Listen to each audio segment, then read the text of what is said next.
சாந்தாகாரம் புஜகசயனம் பத்மநாபம் சுரேஷம் விஸ்வாகாரம் ககனசதிருஷம் மேகவர்ணம் சுபாங்கம் லக்ஷ்மீகாந்தம் கமலநயனம் யோகீகிருத்யானகம்யம் வந்தே விஷ்ணும் பவபயகரம் சர்வலோகைகநாதம் நாராயணாய வித்மஹே வாசுதேவாய தீமஹி தன்னோ விஷ்ணு பிரச்சோதயாத். ஓம் நமச்சிவாய. மேன்மைகள் சைவ நீதி விளங்குக உலகமெல்லாம். நோயற்ற வாழ்வே குறைவற்ற செல்வம். அந்த நோய் நொடிகள் இல்லாத வாழ்வு இந்த உலக மக்கள் எல்லோரும் வாழ வேண்டும் என்று கலியுகத்தின் காந்தமல ஜோதியாகிய சபரிமலை சுவாமி ஐயப்பனுடைய திருவடிகளை சிறந்தாழ்த்தி டான் தமிழொலி ஓம் தொலைக்காட்சி நேயர்கள் அனைவருக்கும் சர்வதேச இந்து மத குறிப்பீடம் அகில இலங்கை சபரிமலை ஸ்ரீ சாஸ்தாபுரத்தின் சார்பில் இனிய வணக்கங்களும் நல்லாசிகளும்.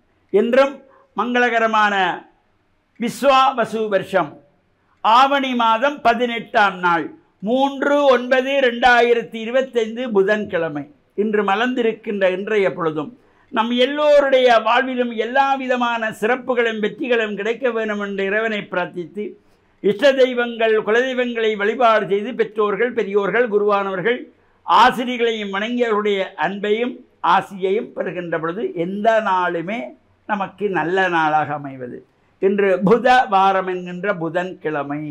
இந்த வாரங்களுக்குள்ளே ஒரு அபரிமிதமான சக்தியை தரக்கூடியது இந்த புதன்கிழமை.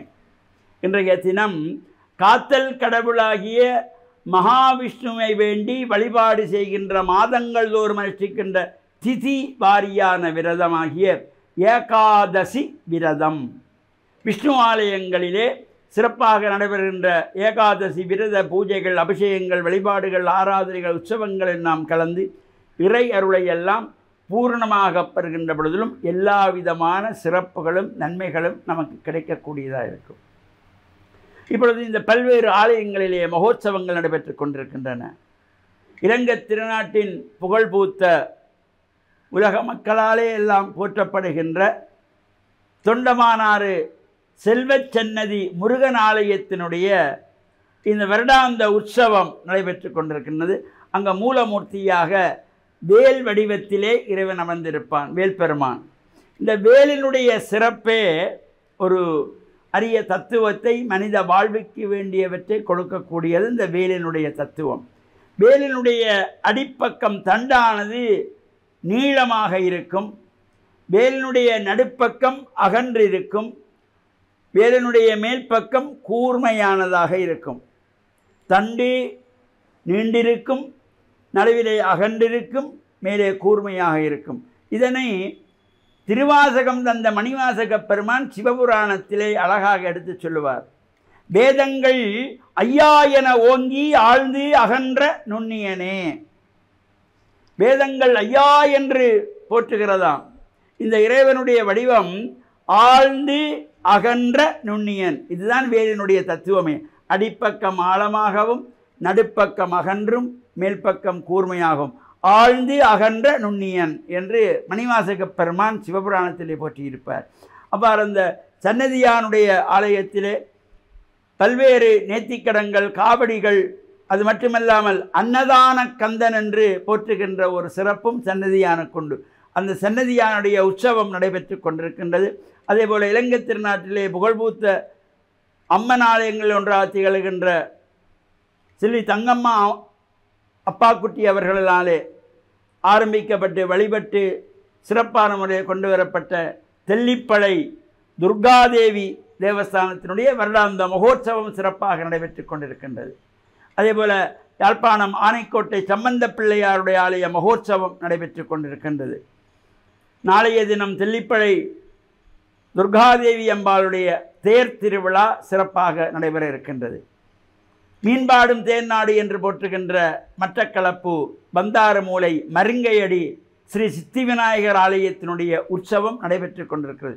இவ்வாறு உற்சவங்கள் நடைபெறுகின்ற ஆலயங்களிலே நாமும் சென்று இறை வழிபாடுகளை செய்து இறையருளை பெற்று மண்ணில் நல்ல வண்ணம் வாழ டான் தமிழொலி ஓம் தொலைக்காட்சி நேயர்கள் அனைவருக்கும் சர்வதேச இந்து மத குருபடத்தின் சார்பில் நல்ல ஆசிகளை கூறிக்கொள்வதில் மனமகிழ்வு கொள்கிறோம். சர்வே ஜனாஹாம் சுகினோ பவந்து சமஸ்த சன்மங்களானி சந்து.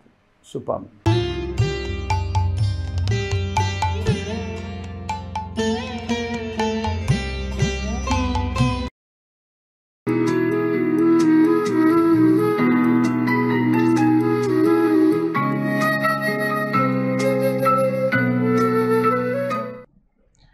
இறை இயேசுவில் என் அன்பு நெஞ்சங்களே, கிறிஸ்தவ நற்சிந்தனை வேளையில் உங்களை சந்திப்பதிலே பெரும் மகிழ்வு கொள்கின்றேன். ஆண்டவர் இயேசு போதித்து அந்த மக்கள் மத்தியிலே அவர் பிரபல்யமாக வந்து கொண்டிருந்தார். அவருடைய போதனையை கேட்பதற்காக பல ஆயிரக்கணக்கான மக்கள் பல்வேறு ஊர்களிலே இருந்து வந்து ஒன்று கூடி அந்த போதனையிலே பெற்றுக்கொண்ட நன்மைகளை அவர்கள் உள்ளத்தாலே ஏற்றுக்கொண்டார்கள்.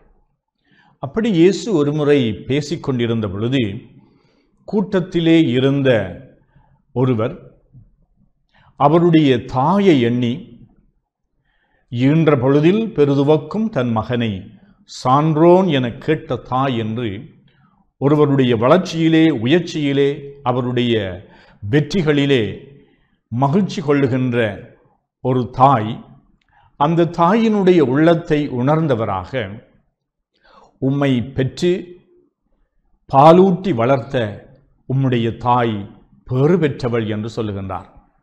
அதாவது இயேசுவினுடைய தாய் மரியாவை பார்த்து அவரை இனம் கண்டு அவர் பேறு பெற்றவர் என்று உரக்க குரல் எழுப்பி இந்த தாயினுடைய மகிமையை பாராட்டுகின்றார். அப்பொழுது இயேசுவினுடைய பதில் என்னவென்றால், இந்த இயேசு கூறுகின்றார், இறை வார்த்தையை கேட்டு அதன்படி வாழ்கின்றவர்கள் அதிலும் பேறு பெற்றவர்கள் என்று. நாங்கள் எப்பொழுதும் இரத்த உறவிலே எங்களுடைய உறவினுடைய மகிமையை, பெருமதியை உணர்ந்து ஒருவர் மற்றவரை பாராட்டுவது வழக்கம். அதாவது எங்களுடைய பிள்ளைகள் சொந்தம் பந்தம் என்று இவர்கள் வெற்றிகளை ஈட்டுகின்ற பொழுது, சாதனை புரிகின்ற பொழுது, நல்ல விடயங்களை செய்கின்ற பொழுது நாங்கள் பாராட்டுவோம். அந்த பெருமையை எங்களுடையதும் என்று நாங்கள் உரிமையாக்கி கொள்ளுவோம். ஆனால் இயேசு இங்கு தன்னுடைய தாயை குறைத்து பேசவில்லை. ஆனால் அந்த தாயினுடைய உயர்வான அவருடைய அந்த மதிப்பை இயேசு கொடுத்து, இந்த தாய் வெறுமனே என்னை பெற்றெடுத்ததனாலும், எனக்கு பாலூட்டியதனாலும், என்னை வளர்த்ததினாலும் மட்டும் அவள் பேறு பெற்றவள் அல்ல. இந்த தாய் மரியாள் இறை வார்த்தையை கேட்டு அதன்படி வாழ்கின்றவர். அது மட்டுமல்ல, இந்த மரியாவை போன்று ஏனையவர்களும் பேறு பெற்றவர்களாக முடியும். எப்படி என்று சொன்னால், இறை வார்த்தைக்கு செவி மடுத்து அதன்படி வாழ்கின்றவர்கள். ஆகவே இயேசுவினுடைய அழைப்பு ஒரு தாய்க்கு கொடுக்கின்ற பெருமதியை விட, ஆண்டவருடைய அன்பு எப்படிப்பட்டது என்று சொன்னால், ஒரு தாய் தன்னுடைய பிள்ளைக்கு பாலூட்ட மறுப்பாளா? ஒரு தாயும் தந்தையும் உன்னை மறந்தாலும் நான் உன்னை மறவேன் என்று சொல்லுகின்ற அன்புதான் கடவுளுடைய அன்பு. ஆகையினாலே இந்த தாய் ஸ்தானத்திலும் பார்க்க, அதிலும் உயர்வாக ஒரு சீடன் என்பது, இறை வார்த்தையின்படி நடப்பவர் என்பது ஒரு உயர்வான பேறு பெற்ற நிலைக்கு இயேசு அவர்களை உயர்த்துகின்றார். நானும் நீங்களும் இறை வார்த்தைக்கு செவி மடுக்கின்றோம். இறை வார்த்தை இறைவன் தருகின்ற அரும்பெரும் கொடையாகும். இந்த இறை வார்த்தை எங்களுடைய வாழ்வுக்கு பலமை சேர்க்கின்றது, பொருள் கொடுக்கின்றது, பலம் கொடுக்கின்றது. எந்த திசையிலே நாங்கள் போக வேண்டும், எதை செய்ய வேண்டும், எந்த அறநெறிகளோடு நாங்கள் செய்ய வேண்டும், எந்த மதிப்பீடுகளை எங்களுடைய வாழ்க்கையிலே வாழ வேண்டும் என்று இந்த இறை வார்த்தை எங்கள் ஒவ்வொருவருக்கும் ஆண்டவருடைய செய்தியாக, கொடையாக கொடுக்கப்படுகின்றது. நாளை நாங்கள் கிறிஸ்தவர்களாகிய நாங்கள் இந்த இறை வார்த்தையை அடிக்கடி படித்து, அதை தியானித்து, இறைவன் என்னை எப்படிப்பட்ட ஒரு மனுஷியாக நாங்கள் வாழ வேண்டும், வளர வேண்டும் என்று சொல்லி தருகின்றார். நாங்கள் இது கிரமமாக நாங்கள் ஒவ்வொரு நாளும் ஒரு சிறிய பகுதியையாவது விவிலியத்திலே இருந்து படித்து இந்த இறை வார்த்தையினுடைய பொருளை அறிந்து அதை கடைப்பிடிக்கின்ற மனிதர்களாக நாங்கள் முயற்சி செய்தால் நிச்சயமாக நாங்கள் ஆண்டவருடைய சன்னிதானத்திலே பேறு பெற்றவர்களாகுவோம். பேறு பெற்ற பிளஸட் என்று சொல்லுவார்கள், ஆசீர்வதிக்கப்பட்டவர்கள், ஆண்டவராலே அன்பு செய்யப்படுகின்றவர்கள், ஆண்டவராலே அங்கீகரிக்கப்படுகின்றவர்கள். எங்களுடைய உள்ளத்திலே நிச்சயமாக இந்த இறை வார்த்தை அமைதியை, நிம்மதியை, பெருமதியை எங்களுக்கு பெற்றுத்தரும். ஆகையினாலே இந்த இறை வார்த்தையிலே நாங்கள் நம்பிக்கை வைத்து, இந்த மரியா எப்படி இந்த இறை வார்த்தைக்கு செவிமடுத்து ஆம் என்று தன்னுடைய இறைவனுடைய சித்தத்தை அவள் தேடி அனுதினம் அதை கடைப்பிடிப்பதிலே, அதை நிறைவு செய்வதிலே கருத்தாக இருந்தாலோ, அந்த மரியன்னையினுடைய பாதையிலே நாமும் சென்று ஆண்டவருடைய சீடர்களாக திகழ்வோமாக. ஆமென்.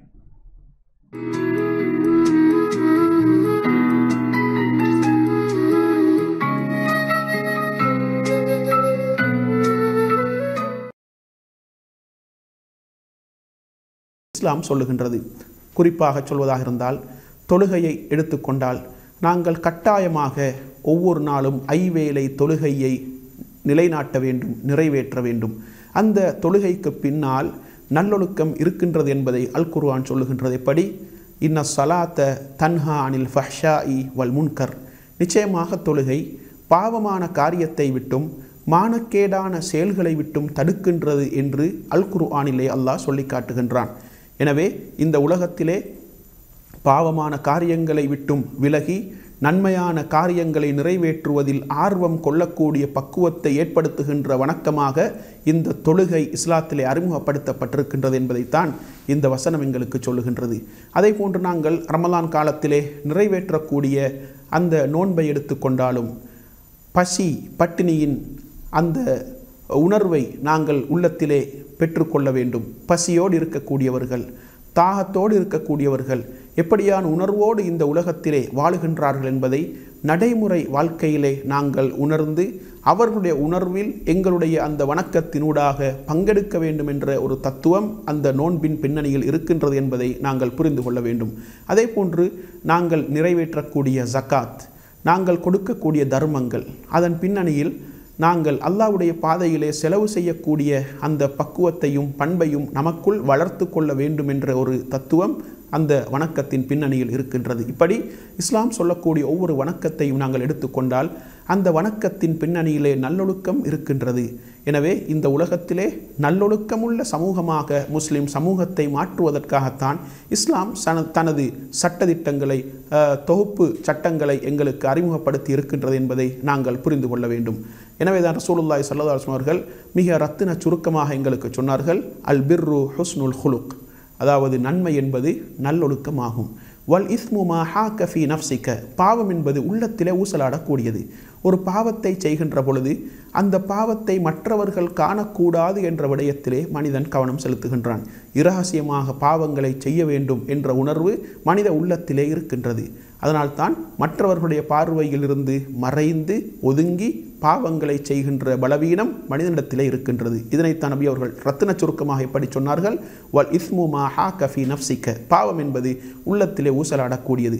மற்றவர்கள் அதை பார்க்கக்கூடாது, மற்றவர்கள் அதை அறிந்து கொள்ளக்கூடாது, மற்றவர்களுக்கு தெரியாமல் செய்ய வேண்டும் என்பதற்காக வேண்டி மனிதன் அதற்கேற்றாற்போல தன்னை மறைத்து அந்த பாவங்களை செய்கின்ற பலவீனத்தோடு உலகத்திலே வாழ்ந்து கொண்டிருக்கின்றான்.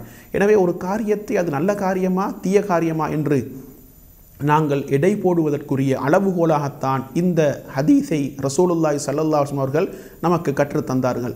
எனவே ஒரு காரியத்தை செய்கின்ற பொழுது அது நம்மில் நல்லொழுக்கத்தை வளர்க்கின்றதா, நல்லொழுக்கத்தை ஏற்படுத்துகின்றதா என்பதை பார்த்து அந்த காரியத்தை செய்வதா இல்லையா என்று நாங்கள் முடிவெடுக்கலாம். அதே போன்று ஒரு பாவத்தை செய்கின்ற பொழுது உள்ளத்திலே ஊசலாட்டம் ஏற்படுகின்றது. மனிதர்கள் அதை பார்க்கக்கூடாது, மனிதர்களுக்கு அந்த பாவம் தெரிய வரக்கூடாது, இப்படியான செயல்களை நான் செய்யக்கூடியவன் என்று மனிதர்கள் அறிந்து கொள்ளக்கூடாது என்று நாங்கள் திட்டமிட்டு மறைத்து அந்த காரியத்தை செய்கின்றோமா? அது நிச்சயமாக பாவமான காரியம். அப்படியான காரியங்களை நாங்கள் செய்யக்கூடாது. எனவே இஸ்லாத்திலே நல்ல காரியம் என்று எங்களுக்கு சொல்லப்பட்டிருக்கக்கூடிய காரியங்கள் அனைத்தும் நிச்சயமாக மறுமையில் சுவர்க்கம் என்ற இலக்கை நமக்கு பெற்றுத்தரக்கூடிய காரியங்கள். அதே போன்று பாவமான காரியங்கள், செய்யக்கூடாத செயல்கள் என்று இஸ்லாம் என்னென்ன காரியங்களை எங்களுக்கு அறிமுகப்படுத்தி இருக்கின்றதோ அந்த காரியங்களை செய்வதன் மூலம் எங்களுடைய மறுமை வாழ்க்கை, மரணமே அற்ற அந்த நீண்ட பயணம் நிச்சயமாக எங்களுக்கு அசௌகரியமானதாக இருக்கும். எனவே அப்படியான பாவமான காரியங்களை நாங்கள் செய்யக்கூடாது. உலகத்திலே வாழுகின்ற காலத்திலே எங்களுக்கு பல கஷ்டங்கள், பல இன்னல்கள், நெருக்கடிகள், பொருளாதார சிக்கல்கள் கூட ஏற்படலாம். அந்த நேரங்களிலெல்லாம் நல்லொழுக்கங்களை நாங்கள் விட்டு கொடுக்காமல் வணக்க வழிபாடுகளை நிறைவேற்றி அந்த இபாதத்துக்களின் ஊடாக அல்லாவை நெருங்கி நன்மையை அவனிடத்திலே பெற்று மறுமையில் சுவன இலக்கை அடைய வேண்டும். அதே போன்று பாவமான காரியங்களை நாங்கள் இந்த உலகத்தில் செய்து எங்களுடைய மறுமை வாழ்க்கையை நாங்கள் கலங்கப்படுத்தி கொள்ளக்கூடாது. பக்குவமாக இந்த உலகத்திலே வாழ்ந்து பக்குவமான முறையிலே மறுமை வாழ்க்கையில் சுவர்க்கத்தை அடைவதற்கு நாங்கள் முயற்சிக்க வேண்டும். அதே போன்று இந்த உலகத்திலே ஏனைய மனிதர்களோடு நாங்கள் நல்ல பண்பாடுகளோடு வாழ வேண்டும். அதே போன்று மிருகங்களோடு கூட நல்ல பண்பாடுகளை கடைபிடித்து நல்ல ஒழுக்கமாக நாங்கள் நடந்து கொள்ள வேண்டும் என்றெல்லாம் இஸ்லாம் எங்களுக்கு வழிகாட்டுகின்றது. ஜீவகாருண்யத்தை கூட இந்த மார்க்கம் எங்களுக்கு தெளிவாக கற்றுத்தருகின்றது. அந்த வகையில் இந்த உலகத்திலே நாங்கள் முஸ்லிம்களாக இருக்கலாம், முஸ்லிம் அல்லாதவர்களாக இருக்கலாம், எல்லோருடனும் நல்ல ஒழுக்கங்களை கடைபிடித்து நன்மையை பெற்றுக்கொள்ள வேண்டும். அதே போன்று பாவமான காரியங்கள், மனிதனுடைய உள்ளத்தை புண்படுத்துகின்ற, மிருகங்களை கூட புண்படுத்துகின்ற காரியங்களை செய்யாமல் நாங்கள் அந்த பாவமான காரியங்களை விட்டும் தவிர்ந்து நல்லொழுக்கங்களை கடைபிடித்து ஆன்மீக வாழ்க்கையில் பயணித்து மறுமையில் சுவர்க்கம் என்ற இலக்கை அடைவதற்கு அல்லாஹு தஆலா நம் அனைவருக்கும் துணை புரிவானாக. வ ஆகிரு தஅவானா அனில் ஹம்துலில்லாஹி ரப்பில் ஆலமீன்.